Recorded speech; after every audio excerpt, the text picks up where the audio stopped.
அனைவருக்கும் வணக்கம். உலகின் எந்த மூலையில் இருந்தாலும் மேசராசிக்காரர்களுக்கு தமிழ் புத்தாண்டில் 2024-25 மேசராசிக்காரர்களுக்கு புதையல் யோகம் நிறைந்த ஒரு ஆண்டாகவும், அலட்சியம் வேண்டாம், அவசியமாக பல விஷயங்கள்ல கண்ணும் கருத்துமாக செயல்பட்டால் பல அதிரடியான நன்மைகளை நிறைந்து பெறுவதற்கான யோகம் உண்டு என்பதை தெளிவாக தமிழ் புத்தாண்டு உறுதிப்படுத்துகிறது. ஏனென்றால் மிக வலுவாக குரு ஜென்மராசியை விட்டு விலகுகிறார். லாபஸ்தானத்தில் சனி ஆட்சி பலம், ஏது 6 என அடுத்தடுத்து அதிரடியான நன்மைகள் நிறைந்து கிடைக்கக்கூடிய கிரக அமைப்புகள் சூழ்ந்த ஒரு ஆண்டாக இந்த தமிழ் வருடம் அமைந்திருப்பதால் மேசராசிக்காரர்களுக்கு நிச்சயமாக புதையல் யோகம் நிறைந்த ஒரு ஆண்டாக மாறுவதற்கான அதிர்ஷ்ட யோக வாய்ப்புகள் நிச்சயமாக உண்டு. அலட்சியம் இல்லாமல் கண்ணும் கருத்துமாக செயல்பட்டால் பல விஷயங்கள்ல அதிர்ஷ்ட யோகங்களை நிச்சயமாக நிறைந்து பெறுவதற்கான யோகம் உண்டு. ஒவ்வொரு கிரகநிலைகளின் அமைப்பு இந்த தமிழ் புத்தாண்டில் எப்படி உள்ளது என்று ஆராய்ந்து பார்க்கும்போது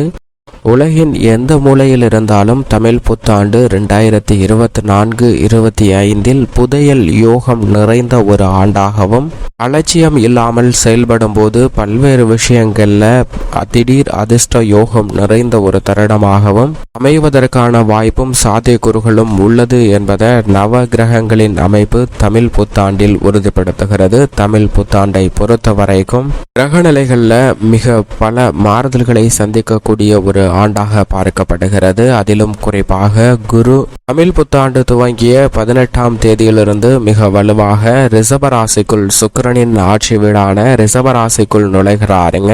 மனித வாழ்வுல மிகப்பெரிய அளவுல சௌகரியத்தையும் செல்வ செழிப்பையும் திடீர் அதிர்ஷ்ட யோகங்களையும் நிறைந்து கொடுக்கக்கூடிய சுக்கிரனின் ஆட்சி வீடான ரிஷபராசிக்குள் நுழைவது நீங்கள் எதிர்பாராத பல நல்ல செல்வ செழிப்புகளை நேர்வழியில் கொடுப்பதற்கான வாய்ப்பையும் யோகத்தையும் முழு சுபகிரகமாக இருக்கக்கூடிய குரு ஏற்படுத்தி கொடுக்க போகிறாருங்க. அவருடைய சஞ்சார அமைப்பின் காரணமாக சில தடைகள் வந்தாலும் கூட அவருடைய சுப பார்வை மிகவும் வலுவாக பல்வேறு இடங்களை வலுப்படுத்துகிறது. குரு பார்க்கின் கோடி நன்மை என்று சொல்லக்கூடிய வகையில் குருவின் சுப பார்வை பல்வேறு இடங்களை வலுப்படுத்துவதால் பல்வேறு விஷயங்கள்ல இருக்கக்கூடிய காரிய தடைகள் சிரமங்கள் விலகும். பொருளாதார ரீதியான சிக்கல்கள் விலகி நல்ல முன்னேற்றம் கிடைப்பதற்கான வாய்ப்பு உருவாகி உள்ளது என்பதை முழு சுபகிரகமாக இருக்கக்கூடிய குரு உறுதிப்படுத்துகிறாருங்க. இந்த தமிழ் வருடம் 2024 சித்திரை மாதம் துவங்கிய 18ஆம் தேதிக்கு பிறகு ரிஷபராசியில் அமரக்கூடிய குரு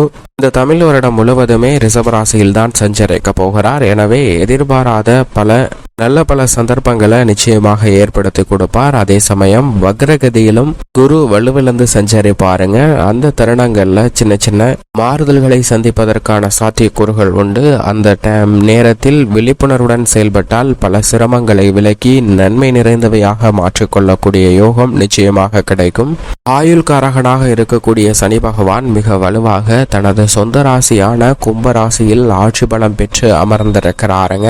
இந்த தமிழ் வருடம் முழுவதுமே அவர் தனது சொந்த ராசியான கும்பராசியில் ஆட்சி பலம் பெற்று அமர்ந்து சஞ்சரிப்பார். எனவே நீங்கள் எதிர்பாராத பல அதிரடியான மாற்றங்கள் தொழில்துறை, வியாபாரத்துறை, உத்தியோகம் சார்ந்த பணிகளில் நிறைந்து கிடைப்பதற்கான யோகம் நிச்சயமாக உண்டு. அவர் ஆட்சி பலம் பெற்று வலுவாக அமர்ந்திருக்கக்கூடிய இந்த வேளையில் வலுவிழந்து வக்ரகதியில் திரும்பினாலும் கூட பெரிய அளவிற்கு சிரமம் ஏற்படாது. நல்ல முன்னேற்றத்தை நிறைந்து கொடுக்கக்கூடிய வகையில், அதிலும் குறிப்பாக கும்பராசியில் அமர்ந்திருக்கும் போது குடமாய் நன்மையை நிறைந்து கொடுக்கக்கூடிய வலுவான அமைப்பில் வீற்றிருக்கிறார் சனி. எனவே இதை சரியாக பயன்படுத்தி கொண்டால் உச்சபட்ச வளர்ச்சி நிறைந்து கிடைப்பதற்கான யோகம் தங்களுடைய வாழ்வில் நிறைந்து கிடைப்பதற்கான வாய்ப்பும் சந்தர்ப்பங்களும் உள்ளது என்பதை தெளிவாகவும் துல்லியமாகவும் உறுதிப்படுத்துகிறார். நிழல் கிரகமாக இருக்கக்கூடிய ராகு மற்றும் கேதுவின் அமைப்பை பொறுத்த வரைக்கும் நிஜ வாழ்க்கையில மிகப்பெரிய தாக்கத்தை ஏற்படுத்தி கொடுக்கக்கூடிய சக்தி வாய்ந்த கிரகங்களாக பார்க்கப்படுகின்றன. இந்த இரண்டு கிரக நிலைகளுமே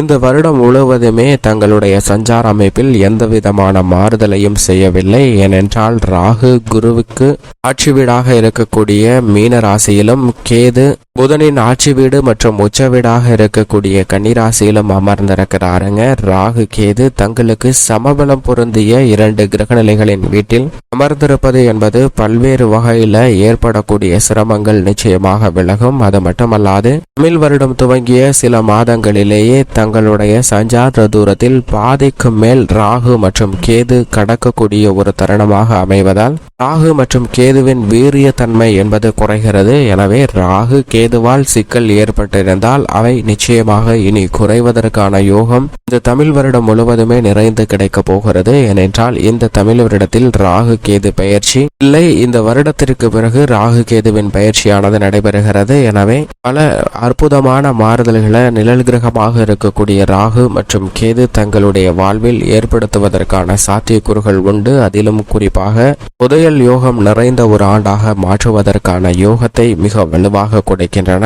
ஏனென்றால் சனி ஆட்சி பலமும் சுக்கிரனின் வீட்டில் குருவும் இருப்பது மிக அற்புதமான ஒரு அமைப்பாக பார்க்கப்படுகிறது. அது மட்டுமல்லாது இந்த வருடம் துவங்கும் போது உச்சத்தில் சூரியன், சுக்கிரன் மற்றும் சந்திரன் என 3 கிரக நிலைகள் உச்சம் பெற்று வலுவாக சஞ்சரிக்கக்கூடிய ஒரு ஆண்டாக பார்க்கப்படுகிறது. வருடத்தின் துவக்கத்தில் 3 கிரக நிலைகள் உச்சம் பெற்று சஞ்சரிப்பதால் இந்த நன்மை வருடம் முழுவதும் நீண்டு கிடைப்பதற்கான யோகம் உண்டு. சந்திரனை பொறுத்த வரைக்கும் வருடத்தின் துவக்கத்தில் உச்சம் பெற்றிருந்தாலும் அதற்கு பிறகு 12 இடங்களிலும் மாறி மாறி சஞ்சரிக்கிறார். சில நேரங்கள்ல நன்மை அதீதமாகவும் சில நேரங்கள்ல சிக்கல் அதீதமாக சந்திப்பதற்கான சூழல் உண்டு என்பதை சந்திரனின் அமைப்பு தெளிவாக உறுதிப்படுத்துகிறது. பொதுவாக இந்த வருடத்தில் சந்திரன் அஷ்டமத்தில் சஞ்சரிக்கும் போது மட்டும் அதீத கவனத்துடன் இருங்க. தேவையில்லாத வாக்குவாதங்கள் மற்றும் தேவையில்லாத செயல்களில் ஈடுபட வேண்டாங்க. மிக முக்கியமாக நல்ல காரியங்களை ஈடுபடும் போது சந்திராஷ்டம தினங்கள்ல அவற்றை செயல்படுத்த முயற்சி செய்ய வேண்டாம். சந்திரன் அஷ்டமத்தை தவிர மற்ற தருணங்கள்ல பல நன்மை நிறைந்து கொடுக்கக்கூடிய ஒரு வலுவான அமைப்பில் தான் நிச்சயமாக சஞ்சரிப்பார் இந்த வருடம் முழுவதும். மேலும் செவ்வாயின் அமைப்பை பொறுத்த வரைக்கும் மிக வலுவாக பல்வேறு இடங்கள்ல மாறி சஞ்சரிக்க போகிறாருங்க. மங்களக்காரகன், பூமிக்காரகன் என்று சொல்லக்கூடிய செவ்வாயினுடைய அமைப்பை ஆராய்ந்து பார்த்தால் இந்த வருடத்தில் செவ்வாயின் உச்சம் என்பது இல்லை. இருந்தாலும் கூட அவருடைய சஞ்சார அமைப்பு பல்வேறு வகையில நன்மையை ஏற்படுத்தி கொடுக்கக்கூடிய ஒரு அமைப்பாக தான் பார்க்கப்படுகிறது. எனவே திட்டமிட்டபடி புதிதாக வீடு, நிலம், வாகனம், ஆடை ஆபரண சேர்க்கை, மங்களகரமான பல சுப நிகழ்வுகள் போன்றவை அதீதமாக கிடைப்பதற்கான அதிர்ஷ்ட யோக வாய்ப்புகள் இந்த தருணத்தில் மிகவும் அபரிவிதமாக உண்டு.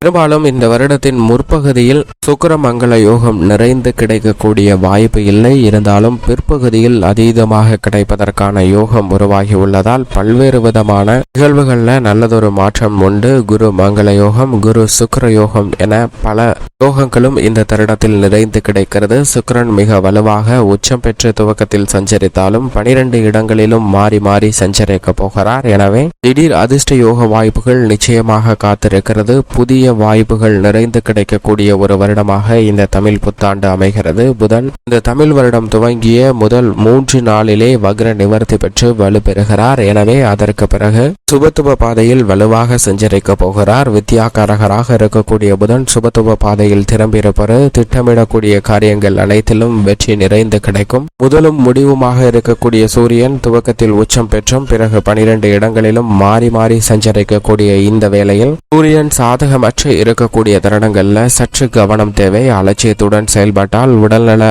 ஆரோக்கிய தொல்லைகளையும் அலைச்சல்களையும் தேவையில்லாத விரயங்களையும் சந்திப்பதற்கான சூழல் உண்டு.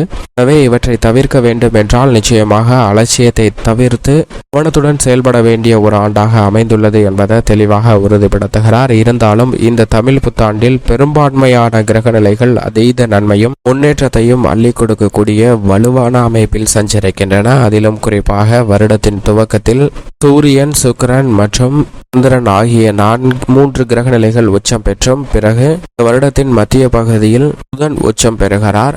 இந்த 4 கிரக நிலைகளின் உச்சம் நிறைந்த ஆண்டு நிச்சயமாக பல்வேறு விஷயங்கள்ல ஏற்படக்கூடிய தடைகளை விலக்கி நன்மையை நிறைந்து கொடுக்கக்கூடிய ஒரு தமிழ் புத்தாண்டாக இந்த வருடம் அமைகிறது என்பதை கிரகநிலைகள் தெளிவாகவும் துல்லியமாகவும் உறுதிப்படுத்துகின்றன. இப்படி கிரகநிலைகளின் அமைப்பு இருக்க மேசராசிக்காரர்களை பொறுத்த வரைக்கும் ராசியின் அதிபதியான செவ்வாய்க்கு நட்பு கிரகமாக இருக்கக்கூடிய குரு ஜென்ம ராசியை விட்டு விலகி 2ஆம் இடமாகிய தனஸ்தானம், குடும்பஸ்தானத்தில் மிக வலுவாக அமருகிறாருங்க. குருவின் இந்த பெயர்ச்சி நிச்சயமாக மேசராசிக்காரர்களுக்கு புதையல் யோகம் நிறைந்த ஒரு ஆண்டாக மாற்றுவதற்கான யோகத்தை நிச்சயமாக உறுதிப்படுத்துகிறது. ஏனென்றால் குரு தனஸ்தானத்தில் வலுவாக அமர்ந்திருப்பதால் இல்லத்தில் பல்வேறு வகையான சுப நிகழ்வுகள் சிக்கல் இல்லாமல் நடைபெறும். நீங்கள் எதிர்பார்த்து காத்து கொண்டிருக்கக்கூடிய திருமணம், குழந்தை பாக்கியம் உள்ளிட்ட பல நல்ல செய்திகள் நிச்சயமாக கிடைக்கும். புதுமனை புகுதல், காதுகுத்து, வளகாப்பு என பல்வேறு வகையான சுப நிகழ்வுகளை மிக சிறப்பாக நடத்துவதற்கான யோகம் உண்டு. அது மட்டுமல்லாது புதிதாக வீட்டு மனை வாங்குவதற்கான அதிர்ஷ்ட யோகமும் தனகுருவால் உண்டு.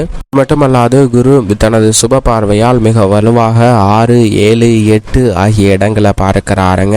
கடன் சார்ந்த தொல்லைகள், ஆரோக்கிய தொல்லைகள் விலகும். அஷ்டம பாதிப்புகள் விலகும். தொழில் ரீதியாக அபிவிருத்தி காணக்கூடிய யோகம் உண்டு. தொழில்துறையை வலுப்படுத்தக்கூடிய வகையில் ஏற்கனவே சூரியனின் மைந்தனாக இருக்கக்கூடிய சனி பகவான் லாபஸ்தானத்தில் ஆட்சி பலம் பெற்று சஞ்சரிக்கிறார். எனவே இந்த தருணத்தில் திட்டமிட்டதை விட உத்தியோகத்தில் நீங்கள் எதிர்பார்க்கக்கூடிய நல்ல பல சலுகைகள் நிறைந்து கிடைக்கும். ஊதிய உயர்வு, பதவி உயர்வு உள்ளிட்ட பல அதிரடியான மாற்றங்களை நிறைந்து பெறுவதற்கான யோகம் நிச்சயமாக இந்த வருடத்தில் உண்டு. புதிய வேலை வாய்ப்பு, வெளிநாட்டு வேலை வாய்ப்பு என அனைத்திலும் வெற்றி நிறைந்து கிடைப்பதற்கான யோகம் உண்டு. வருமானத்தை உயர்த்தி கொள்வதற்கான நல்ல பல சந்தர்ப்பங்கள் இந்த தருணத்தில் நிச்சயமாக கிடைக்கிறது. சக பணியாளர்களிடம் ஏற்படக்கூடிய சிக்கல்களும் விலகுகிறது. ஏனென்றால் நவகிரகங்களிலே வலிமை வாய்ந்த குரு மற்றும் சனி ஆகிய 2 கிரக நிலைகளும் வலுவாக சஞ்சரிக்கின்றன. அது மட்டுமல்லாது நிழல் கிரகமாக இருக்கக்கூடிய ராகுவும் பூர்ணரோக சத்ருஸ்தானம் ஆகிய 6ல் இருப்பது அமோகமான வளர்ச்சிக்கு அடித்தளமிடுகிறது. ராகு விரயத்தில் இருந்தாலும் கேது 6ல் இருப்பது அமோகமான வளர்ச்சியை உறுதிப்படுத்துகிறது. கேது மிக வலுவாக அமர்ந்திருப்பதால் எதிர்மறையான சிந்தனைகள் தோற்கடிக்கப்படும். எனவே தொழில்துறையில் உச்சபட்ச வளர்ச்சியை பெறக்கூடிய வகையில் மத்திய மாநில அரசின் சலுகைகள் உட்பட நீங்கள் எதிர்பார்க்கக்கூடிய நல்ல பல முன்னேற்ற வாய்ப்புகள் நிறைந்து கிடைக்கப் போகிறது. திட்டங்களை சிறப்பாக செயல்படுத்துவதற்கான வாய்ப்பும் மிக வலுவாக கிடைக்கக்கூடிய ஒரு தருணமாக பார்க்கப்படுகிறது. தொழில்துறையில் புதிய ஆர்டர்கள், ஒப்பந்தங்கள் என அடுக்கடுக்காக மிக சிறந்த வளர்ச்சியும் யோகத்தையும் நிறைந்து பெறுவதற்கான அதிர்ஷ்ட யோக வாய்ப்புகள் நிச்சயமாக உண்டு. மங்களக்காரகன் என்று சொல்லக்கூடிய ராசியின் அதிபதி இந்த வருடத்தின் துவக்கத்தில் லாபத்திலும் பிறகு விரயம், ஜென்மம் 2, 3, 4, 5 ஆகிய இடங்கள்ல சஞ்சரிக்க போகிறாருங்க. ராசியின் அதிபதியினுடைய அமைப்பு என்பது பெரும்பாலும் இந்த வருடம் முழுவதும் நல்ல ஒரு முன்னேற்றத்தை ஏற்படுத்தி கொடுக்கக்கூடிய அமைப்பாக தான் பார்க்கப்படுகிறது. எனவே விவசாயம் சார்ந்த பணிகளில் நல்ல வளர்ச்சி கிடைக்கும். கல்வி சார்ந்த விஷயங்கள்ல புதன் பெரும்பாலும் சாதகமாக சஞ்சரிக்கிறார். எனவே உயர்கல்வி உட்பட கல்வி சார்ந்த சூழ்நிலைகள் மகிழ்ச்சியை ஏற்படுத்தி கொடுக்கக்கூடிய வகையில் நிச்சயம் மேசராசிக்காரர்களுக்கு அமைகிறது.